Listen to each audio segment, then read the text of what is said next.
নির্বাচন কি এখন নির্বাচনের দরকার নাই। নির্বাচন এদেরকে বিচারের আওতায় আইনে বিচার কইরে বাদে নির্বাচন না, অন্তর্বর্তী সরকারই ভালো আছে।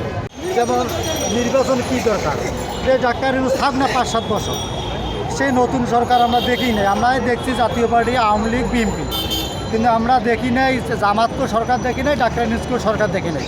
আমরা নতুন সরকার পাচ্ছি, সে থাক 5-7 বছর, থাকার পর দেশ নিটল আনুক, দেশ মানুষ শান্তিতে থাক, তারপর নির্বাচন হোক। আর এখনও দেশ আতঙ্কে।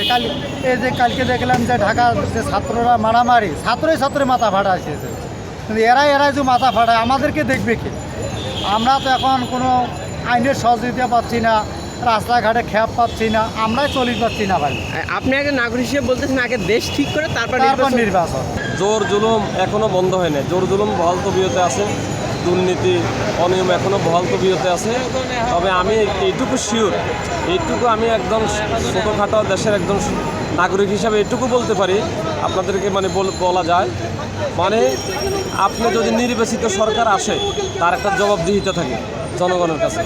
আর সর্বশেষ যে ক্ষমতা আসবে আইসা যদি জোর জুলুম করে, ছাত্ররা যেরকম হাসিনা সরকারের তাড়াইছে যে পালাইয়ের পথ খুঁজে পায় নাই, যদি বিএনপি জামাত ক্ষমতা এসে ওরকম করে তারাও সেম অবস্থায় পড়বে।